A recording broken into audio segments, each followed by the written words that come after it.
Story 3. Shivers. The night was cold and dark.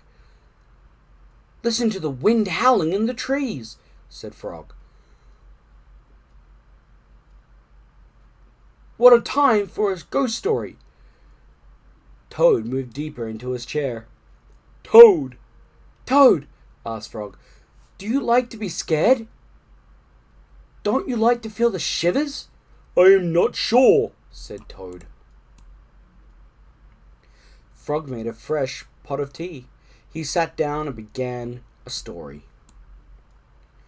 When I was small," said Frog, "my mother and father and I went out for a picnic. On the way home, we lost our way. My mother was worried. 'We must get home,' she said. 'We must get home,' she said. 'We do not want to meet the old dark frog.' 'Who is that?' I asked. A terrible ghost,' said my father. 'He comes out at night and eats little frog children for supper.'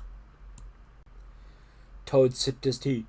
"Frog," he asked, "are you making this up?" "Maybe yes, and maybe no," said Frog. He was standing near me. "My mother and father went to search for a path," said Frog. "They told me to wait until they came back. I sat under a tree and waited. The woods became dark. I was afraid. Then I saw 2 huge eyes. It was the old, dark frog. He was standing near me." "Frog," asked Toad, did this really happen?" "Maybe it did, and maybe it didn't," said Frog. The dark frog tied one end of a rope to a tree.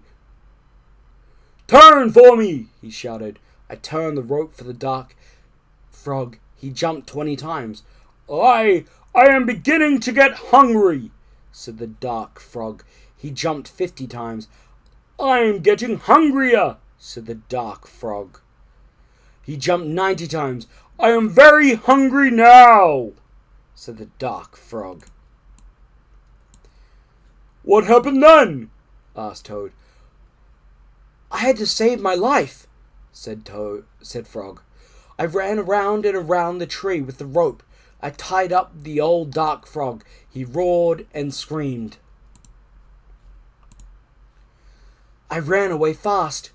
I found my mother and father," said Frog. "We came safely home."